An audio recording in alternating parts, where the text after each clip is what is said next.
اگر دولت رکھنے کی جگہ ہو تو ہفتے کے دن انا آتینا کل کوثر 25 سیکنڈ میں وہ تماشا ہوگا، 10 کروڑ بھی مانگو اللہ وہ بھی دے گا۔ بسم اللہ الرحمن الرحیم۔ محترم ناظرین، ظہر کی نماز کے بعد کا تیز ترین وظیفہ، مطلب یہاں وظیفہ پڑھا وہاں اثر دکھانا شروع ہو جائے گا۔ پیسہ تو بہت چھوٹی چیز ہے، دولت، عزت، پیسہ، شہرت، رتبہ، جو چاہیے ہو سب کچھ ملے گا۔ ناظرین، آپ لوگ چلتے پھرتے یہ چھوٹا سا عمل کر لینا۔ ظہر کی نماز کے بعد میرے بھائیوں، میرے بہنوں، پوری دنیا جہاں کی اگر آپ لوگ دولت بھی مانگ لو تو آپ کے قدموں میں ہوں گی انشاءاللہ۔ ناظرین، آج جو وظیفہ میں آپ کی خدمت میں لے کر حاضر ہوا ہوں، یہ کلمہ طیبہ کا نہایت مجرب اور آزمودہ وظیفہ ہے۔ یہ ایسا طاقتور ترین وظیفہ ہے کہ جس کو پڑھتے ہی آپ کے رزق کی دولت کی تمام پریشانیاں حل ہو جائیں گی، اور اللہ تعالیٰ آپ کے رزق میں اتنی برکتیں عطا فرمائے گا کہ آپ لوگ خود حیران رہ جائیں گے۔ کلمہ طیبہ پڑھنے کی فضیلت کے بارے میں تو آپ سب لوگ جانتے ہی ہوں گے، اس کو پڑھنے کے کتنے زیادہ اجر و ثواب ہیں۔ قرآن و حدیث میں بھی اس کے بہت زیادہ فضائل بیان کیے گئے ہیں۔ کلمہ شہادت اسلام کی بنیاد ہے اور یہ کلمہ اسلام کی کنجی ہے۔ کلمہ شہادت اسلام کا پہلا رکن ہے اور یہ ارکان ایمان کا بھی پہلا رکن ہے۔ کلمہ طیبہ میں دو باتوں کا اقرار ہے کہ اللہ تعالیٰ کے علاوہ کوئی معبود برحق نہیں اور محمد صلی اللہ علیہ وآلہ وسلم اس کے رسول ہیں۔ لا الہ الا اللہ محمد الرسول اللہ، اللہ تعالیٰ کے علاوہ کوئی معبود برحق نہیں اور محمد صلی اللہ علیہ وآلہ وسلم اللہ کے رسول ہیں۔ حضرت ابو ہریرہ رضی اللہ تعالی عنہ سے روایت ہے کہ عرض کیا گیا، یا رسول اللہ، قیامت کے روز آپ کی شفاعت کا سب سے زیادہ مستحق کون ہوگا؟ آپ صلی اللہ علیہ وآلہ وسلم نے فرمایا، ابو ہریرہ، میرا گمان یہی تھا کہ اس بارے میں تم سے پہلے مجھ سے کوئی نہ پوچھے گا، کیونکہ میں دیکھتا ہوں کہ تم حدیث پر بہت حریص ہو۔ قیامت کے روز میری شفاعت حاصل کرنے میں سب سے زیادہ خوش نصیب شخص وہ ہوگا جس نے خلوص دل و جان سے لا الہ الا اللہ محمد الرسول اللہ پڑھا ہوگا۔ حضرت انس رضی اللہ عنہ سے روایت ہے کہ حضور نبی اکرم صلی اللہ علیہ وآلہ وسلم نے فرمایا، ہشام راوی نے کہا، دوزخی کو دوزخ سے نکالا جائے گا۔ راوی فرماتے ہیں، اللہ تعالیٰ فرشتوں کو فرمائے گا، تم اس شخص کو آگ سے نکالو جس نے لا الہ الا اللہ محمد الرسول اللہ کہا ہوا اور اس کے دل میں جو کے دانے کے وزن برابر بھلائی ہو۔ اس کو بھی دوزخ سے نکالو جس نے لا الہ الا اللہ محمد الرسول اللہ کہا ہو اور اس کے دل میں گندم کے دانے کے برابر خیر ہو۔ اس کو بھی جہنم سے نکالو جس نے لا الہ الا اللہ محمد الرسول اللہ کہا اور اس کے دل میں ذرہ برابر بھی بھلائی ہو۔ اور شعبہ نے روایت کرتے ہوئے یہ بھی کہا، جس کے دل میں ہلکا سا ذرہ برابر بھلائی ہوا، اگر کوئی شخص کلمہ طیبہ لا الہ الا اللہ کا نصاب یعنی 70,000 مرتبہ پڑھ کر اپنے اوپر اور اپنے والدین اعزا اقربا کے لیے ذخیرہ آخرت بنا لے تو مغفرت کی امید ہے۔ فی نفس کلمہ طیبہ لا الہ الا اللہ کا کثرت سے پڑھنا شمار اجر و ثواب اور حسنات کا معجب ہے۔ اس کلمے کی بہت زیادہ فضیلت ہے۔ روایت ہے کہ رسول اللہ صلی اللہ علیہ وسلم نے فرمایا، ترجمہ، جس بندے نے کلمہ پڑھا اور اسی پر اس کی موت ہوئی تو وہ جنت میں داخل ہوگا۔ حضرت نوح علیہ السلام نے اپنے بیٹے کو دو باتوں کی وصیت فرمائی، ان میں سے ایک بات یہ تھی کہ تجھے لا الہ الا اللہ محمد الرسول اللہ کا حکم دیتا ہوں۔ پھر اس کی فضیلت بیان فرمائی کہ ساتوں آسمان اور ساتوں زمینیں اگر ایک پلڑے میں اور لا الہ الا اللہ محمد الرسول اللہ دوسرے پلڑے میں رکھا جائے تو یہ دوسرا پلڑا اس کلمے کی وجہ سے بھاری ہو جائے گا، اور اگر ساتوں آسمان اور ساتیں زمینیں ایک بند ہلکا ہو تو لا الہ الا اللہ محمد الرسول اللہ اس کو توڑ دے گا۔ اس وظیفے کو پڑھنے کے بعد جتنی بھی آپ کی حاجتیں ہوں، جتنی بھی آپ کی مرادیں ہوں، ان کے لیے ضرور دعا مانگنا۔ جو اللہ تعالیٰ پر توکل کرتا ہے اللہ تعالیٰ اس کو کافی ہو جاتا ہے،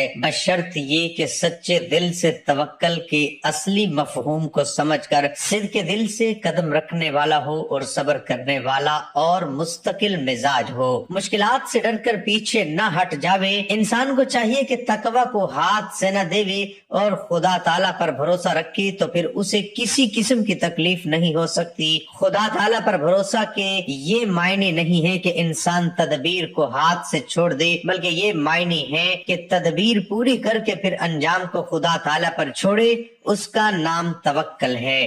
اگر تدبیر نہیں کرتا اور صرف توکل کرتا ہے تو اس کا توکل پھوکا جس کے اندر کچھ نہ ہوگا، اور اگر نری تدبیر کر کے اس پر بھروسہ کرتا ہے اور خدا تعالیٰ پر توکل نہیں ہے تو وہ تدبیر بھی پھوکی جس کے اندر کچھ نہ ہوگی۔ حضرت ابو دردہ رضی اللہ تعالی عنہ روایت کرتے ہیں کہ حضور نبی اکرم صلی اللہ علیہ وآلہ وسلم نے فرمایا، کیا میں تمہیں تمہارے اعمال میں سے سب سے اچھا عمل نہ بتاؤں جو تمہارے مالک کے ہاں بہتر اور پاکیزہ ہے، تمہارے درجات میں سب سے بلند ہے، تمہارے سونے اور چاندی کی خیرات سے بھی افضل ہے، اور تمہارے دشمن کا سامنا کرنے یعنی جہاد سے بھی بہتر ہے، تم انہیں قتل کرو اور وہ تمہیں۔ صحابہ کرام رضی اللہ عنہم نے عرض کیا، کیوں نہیں؟ آپ صلی اللہ علیہ وآلہ وسلم نے فرمایا، وہ عمل اللہ کا ذکر ہے۔ سنن ابن ماجہ حضرت عمر بن خطاب رضی اللہ تعالی عنہ سے روایت ہے کہ حضرت صلی اللہ علیہ وسلم نے فرمایا کہ میرے صحابہ ستاروں کی مانند ہیں،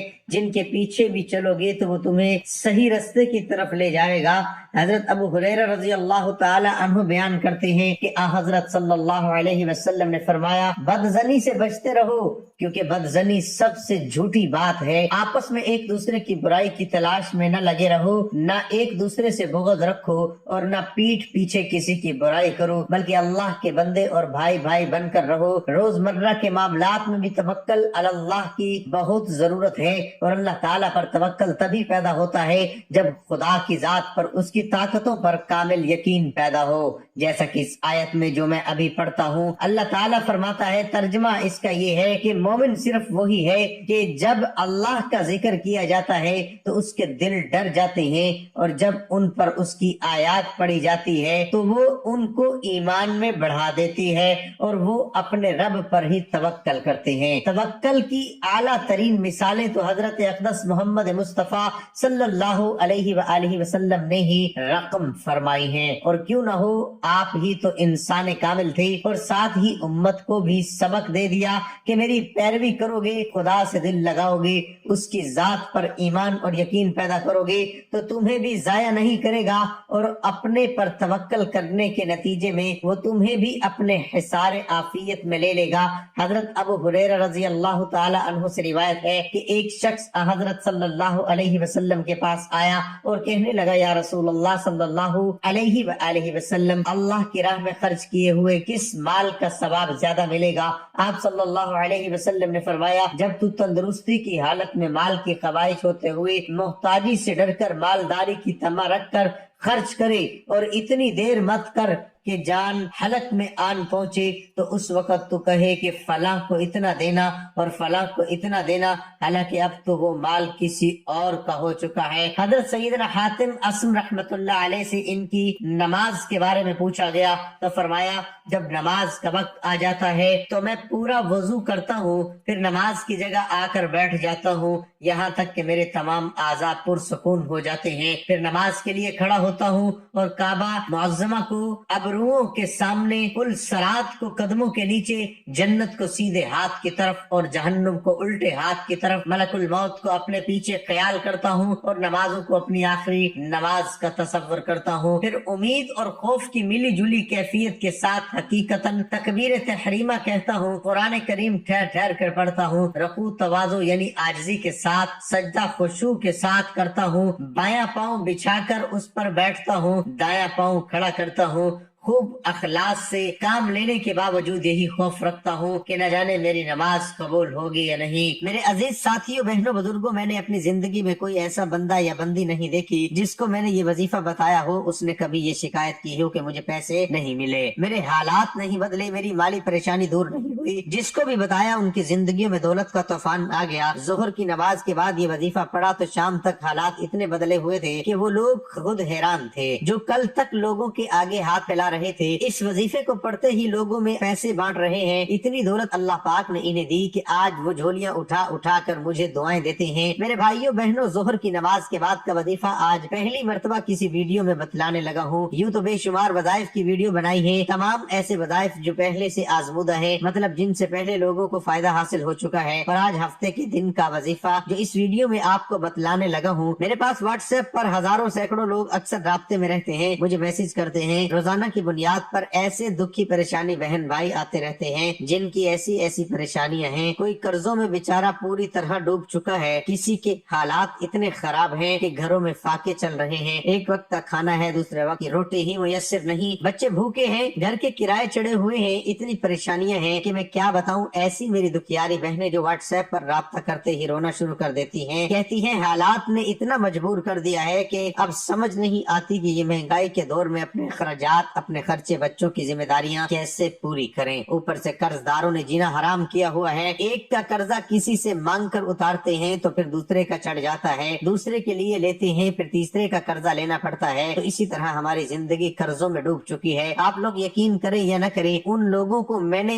ظہر کی نماز کے بعد کا وظیفہ بتایا, ایک دن کے عمل سے لوگوں نے اپنی زندگی میں دولت کا طوفان ایسا دیکھا ہے کہ ایک دن میں اپنے تمام قرضے ادا کیے ہیں, اپنے گھر کے معاملات بہتر سے بہتر کیے ہیں. لوگوں نے جب بھی یہ وظیفہ پڑھا تو مجھے میسج کیا کہ ہمیں اجازت دیں, ہم روز یہ وظیفہ پڑھنا چاہتے ہیں, کیونکہ یہ عمل ہے ہی ایسا کہ اگر آپ لوگ سچے دل سے, پورے یقین سے اللہ پاک کی ذات پر بھروسہ کرتے ہوئے اپنی زندگی میں صرف ایک دن یہ وظیفہ اگر پڑھ لو تو میرے بھائیوں میری بہنوں یہ وظیفہ آپ لوگ ہر روز پڑھو گے. محترم ناظرین, آپ نے سکون سے اطمینان سے بیٹھ کر یہ وظیفہ پڑھنا ہے. جلد بازی میں اس وظیفے کو بالکل مت کرنا. وظیفہ پڑھنے کے بعد اللہ پاک سے جو بھی آپ کی حاجتیں ہوں, مرادیں ہوں, ان کے لیے دعا ضرور کرنا. ناظرین, اگر آپ تمام پریشانیوں کو فوری طور پر ختم کرنا چاہتے ہو, گھروں میں جھگڑے چل رہے ہو, فاقے ہیں گھروں میں, آپ لوگ پیسہ نہ ہونے کی وجہ سے ذہنی مریض اگر بن چکے ہو کیونکہ حالات نے ایسا مجبور کیا ہوا ہے, تو ظہر کی نماز کے بعد یہ وظیفہ پڑھنا. آپ کی جو سب سے بڑی پریشانی ہے پیسہ نہ ہونے کو حل ہو جائے. میرے بھائیوں میری بہنوں, تو آپ لوگ پیسہ آنے کی وجہ سے آپ کے تمام مسائل خود بخود حل ہو جائیں گے. پیسہ انشاءاللہ ایک مرتبہ اس عمل کو شروع کریں تو درود پاک شروع کر لیں, کوئی سا بھی درود پاک پڑھ لیں, درود ابراہیمی پڑھ لیں, یہ صلی اللہ علیہ وآلہ وسلم پڑھ لیں, یا رسول اللہ علی محمد پڑھ لیں. ایک مرتبہ ثواب کی نیت سے میرے ساتھ بھی درود پاک پڑھ لیں. اللہم صلی علی محمد وعلی آل محمد کما صلیت علی ابراہیم وعلی آل ابراہیم انک حمید مجید. اللہم بارک علی محمد وعلی آل محمد کما بارکت علی ابراہیم وعلی آل ابراہیم انک حمید مجید. درود پاک پڑھنے کے بعد پہلے نمبر پر آپ کو جو وظیفہ پڑھنا ہے, اپنے ہاتھوں میں ایک تسبیح پکڑ لیں. اگر آپ کے پاس تسبیح موجود ہو, تسبیح نہ ہو تو پھر سیدھے ہاتھ پر پہلا وظیفہ جو آپ کو پڑھ کے بتاؤں گا, بڑا کمال کا وظیفہ ہے. آپ لوگوں نے اس وظیفے کو شاید اپنی زندگی میں پہلے بھی کیا ہو, لیکن آج ہفتے کے دن کا خاص عمل, 2-3 چھوٹے چھوٹے آسان سے وظائف ملا کر پڑھنے ہیں. یہ پورا عمل ایک ہی وقت میں ایک ہی جگہ پر بیٹھ کر کرنا ہے. آپ نے سب سے پہلے ایک مرتبہ درود شریف پڑھ لیا. درود پاک پڑھنے کے بعد پہلا وظیفہ جو آپ کو اپنی اسکرین پر دکھ رہا ہے, لا الہ الا اللہ محمد الرسول اللہ, ایک بار پڑھنا ہے. پھر لا الہ الا اللہ محمد الرسول اللہ پڑھا تو 2 دفعہ ہو گیا. پھر لا الہ الا اللہ محمد الرسول اللہ پڑھا تو 3 بار ہو گیا. اس وظیفے کو آپ نے 7 مرتبہ پڑھنا ہے. یہ وظیفہ درود پاک پڑھنے کے بعد آپ کو پڑھ لینا ہے. جب 7 مرتبہ یہ وظیفہ تمام بہن بھائی اچھی طرح کاؤنٹ کر کے پڑھ لیں, اس کے بعد دوسرے نمبر پر جو وظیفہ تمام میرے بھائیوں بہنوں کو اپنی ویڈیو کی اسکرین پر دکھ رہا ہے, فوراً آپ لوگ یہ وظیفہ پڑھنا شروع کر دیں. آپ کے پاس تسبیح موجود ہو نہ ہو, آپ لوگ سیدھے ہاتھ پر یہ وظیفہ پڑھنے لگ جائیں. لا حول ولا قوت الا باللہ ایک بار پڑھیں, پھر دوسری بار پڑھیں لا حول ولا قوت الا باللہ, 2 بار ہو گیا. پھر تیسری بار پڑھیں لا حول ولا قوت الا باللہ. میں نے آپ کو پڑھ کر بھی سنایا, میں نے شاید کم یا زیادہ مرتبہ پڑھا ہو, لیکن آپ لوگوں کو لا حول ولا قوت الا باللہ کا یہ وظیفہ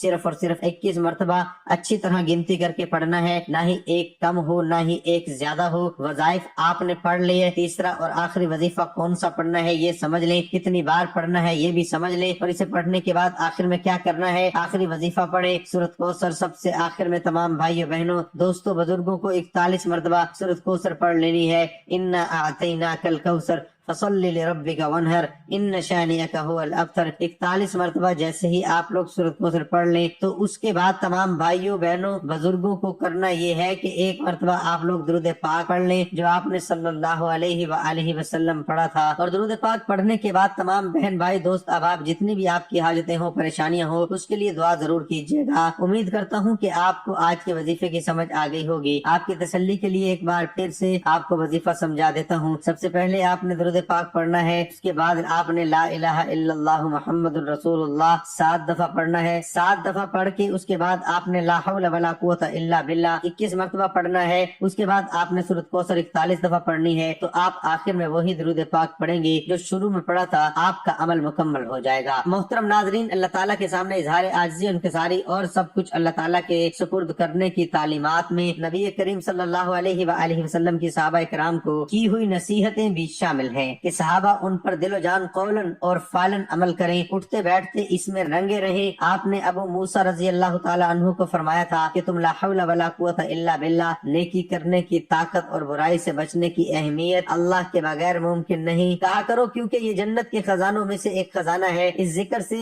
بندے کو یہ یقین محکم ہو جاتا ہے کہ وہ خود یا کوئی اور ایک حالت سے دوسری حالت میں منتقل ہونے کی ذاتی طاقت کے حامل نہیں ہے۔ بندہ اپنا کوئی بھی کام تنہا مکمل نہیں کر سکتا، کسی بھی ہدف کو پانے کے لیے انتہائی مضبوط، بلند و بالا اور عظمت والے ذات باری تعالیٰ کی جانب سے قوت کا ملنا ضروری ہے۔ اس ذکر میں انسان اپنے حقیقی کی کم ادائیگی اور توانائی اپنے پروردگار کے سامنے رکھتا ہے۔ انسان بھی یہ کہتا ہے کہ اسے اپنے غالب اور زبردست خالق کی ہر وقت اور ہر لمحے ضرورت ہوتی ہے۔ جس وقت یہ ذکر انسانی زبان پر جاری ہو تو عین اس وقت دل عظیم الشان ذات کی وحدانیت کا اقرار کر رہا ہوتا ہے کہ اسی سے مدد، کامیابی، تنگی سے نکلنے کا راستہ اور خوشحالی طلب کی جاتی ہے۔ فرمان باری تعالیٰ ہے ان قریب اللہ تعالیٰ مشکل کے بعد آسانی فرما دے گا۔ امام ابن قیم کہتے ہیں مشکلات کا مقابلہ کرنے اور مصیبتیں جھیلنے کے لیے لا حول ولا قوت الا باللہ ذکر کی حیران کر دینے والی اثر انگیز ہے۔ نیز بادشاہوں اور باروب شخصیات کے سامنے جانے اور پرخطر امور میں بھی یہ ذکر مؤثر ہے۔ عوف بن مالک کے بیٹے سالم کو مشرکوں نے قید کر لیا تو وہ نبی کریم صلی اللہ علیہ وسلم کے پاس آئے اور کہا اللہ کے رسول، میرے بیٹے کو دشمنوں نے قید کر لیا اور گھر میں بھی فاقہ کشی ہے۔ اس پر رسول اللہ صلی اللہ علیہ وسلم نے فرمایا آل محمد کے پاس بھی کل شام تک ایک مد دونوں ہاتھوں کے براؤ کے برابر غلہ تھا۔ تقوی الہی اختیار کرو اور صبر سے کام لو اور لا حول ولا قوت الا باللہ کثرت سے کہو۔ ایک روایت میں یہ بھی ہے کہ آپ صلی اللہ علیہ وآلہ وسلم نے انہیں اور ان کے بیٹے کی ماں کو بھی کثرت سے اس کا ذکر کرنے کا حکم دیا، اس پر انہوں نے عمل کیا۔ عوف بن مالک رضی اللہ تعالی عنہ اپنے گھر میں ہی تھے کہ ان کا بیٹا واپس آ گیا اور دشمن کو پتہ بھی نہ چلا۔ ساتھ میں وہ دشمن کے اونٹ بھی اپنے والد کے پاس لے آئے۔ ان دنوں ان کی مالی حالت بہت زیادہ پتلی تھی، اس نے باوجود وہ رسول اللہ صلی اللہ علیہ وسلم کے پاس آئے اور بیٹے کے بارے میں خبر بتلائی اور یہ بھی بتلایا کہ وہ ساتھ میں دشمن کے اونٹ لے آیا ہے۔ آپ نے انہیں فرمایا تمہیں اختیار ہے کہ ان کا جو مرضی کرو، جیسے تم اپنے دشمنوں کے ساتھ کرتے تھے۔ اور اس پر یہ آیات نازل ہوئی اور جو